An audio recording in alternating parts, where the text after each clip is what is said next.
قرآن مجید میں جو قسمیں آتی ہیں تو ہم تو قسم کھاتے ہیں کس اعتبار سے؟ کسی عظیم شے کی قسم کھائیں گے، اللہ کی قسم، قرآن کی قسم وغیرہ. لیکن یہ کہ ظاہر بات ہے اللہ تعالیٰ سے عظیم تر تو شے کوئی ہے نہیں. اللہ جب قسم کھاتا ہے تو اس میں عظمت کا پہلو نہیں ہوتا. ہمارے ہاں مفسرین نے اس معاملے میں خام خواہ محنتیں کی ہیں.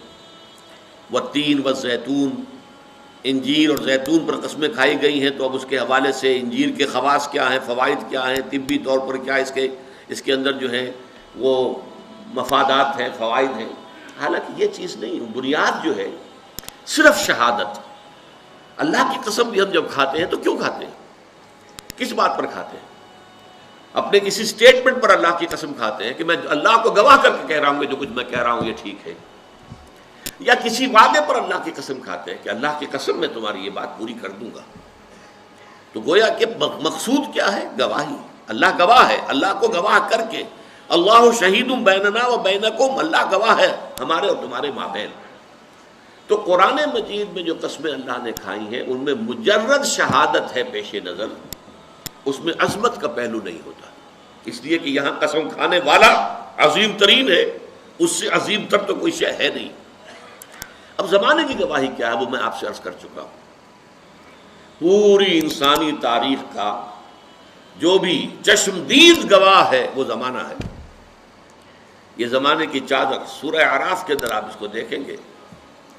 پہلے وہ تخلیق آدم وغیرہ کا ذکر ہوا ہے، اس کے بعد قیامت کا ذکر، اور اس کے بعد جو کچھ ہونا ہے جنت والے اور دوزخ والے اور اصحاب الاعراف ان کا قصہ ہے. یہ تو گویا کہ دو انتہائیں ہو گئی، ابتدا انتہا. اس کے درمیان پھر شروع ہوتا ہے حضرت نوح کا معاملہ، حضرت ہود کا، حضرت صالح کا، حضرت لوط کا، حضرت شعیب کا، اور پھر بڑی تفصیل جو ہے حضرت موسیٰ علیہ السلام. یہ سب تاریخ ہے. یہ زمانہ ان تمام چیزوں کے تہذیب ابری چھا گئی دنیا میں، پھر ختم ہو گئی. یہ سارا عروج و زوال اس زمانے نے اپنی آنکھوں سے دیکھا ہے. یہ چشمدید گواہ ہے. بڑی بڑی عظیم سلطنتیں بنی اور پھر ٹکڑے ٹکڑے ہو کر منتشر ہو گئی، ہوا ہو گئی. اسی طریقے سے بڑے عظیم لوگ آئے دنیا کے اندر، پھر ان کا نام و نشان مٹ گیا، ان کی یاد تک جو ہے لوگوں کے ذہنوں میں نہیں رہی. اس میں کیا اصول ہیں، کیا قواعد ہیں؟ عروج ہوتا ہے تو کیوں ہوتا ہے، زوال ہوتا ہے تو کیوں ہوتا ہے؟ قرآن مجید ان سب سے بحث کرتا ہے. لیکن یہ کہ والعصر جو ہے زمانے کو گواہی کے طور پر پیش کیا جا رہا ہے کہ زمانہ گواہ ہے کہ تمام انسان خسارے میں ہیں سوائے ان کے جو 4 شرطوں کو پورا کرنے والے. اس میں جیسا کہ میں نے عرض کیا تھا پچھلی نشست میں، چونکا دینے کا انداز بھی ہے. جیسے یہ وقت تیزی سے گزر رہا ہے. آپ انگریزی میں بھی کہتے ہیں catch the time by the forelock, وقت کو اس کے ماتھے کے بالوں سے پکڑ کے رکھو کیونکہ یہ تو تیزی سے چلا جائے گا. اور یہی ہمارا اصل سرمایہ ہے. اسی میں کچھ بنانا ہے، اسی میں کچھ کرنا ہے، اسی میں کچھ کمانا ہے. اس کے لیے بڑی پیاری مثال دی ہے بعض مفسرین نے.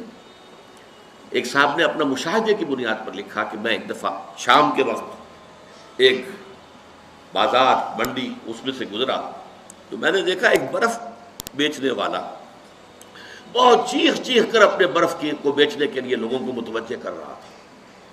اس کی حالت جو تھی وہ بڑی ڈیسپریٹ. کیوں انہوں نے سوچا؟ اس لیے کہ اس کا برف تو پانی ہو جائے گا، زیرو ہو جائے گا اگر بکا نہ. کوئی بساتی ہے، اس کا سامان ہے، نہیں بکا ہے، کوئی بات نہیں، دکان بند کرے گا، اگلے روز آئے گا، وہ سامان تو اس کے پاس ہے نا.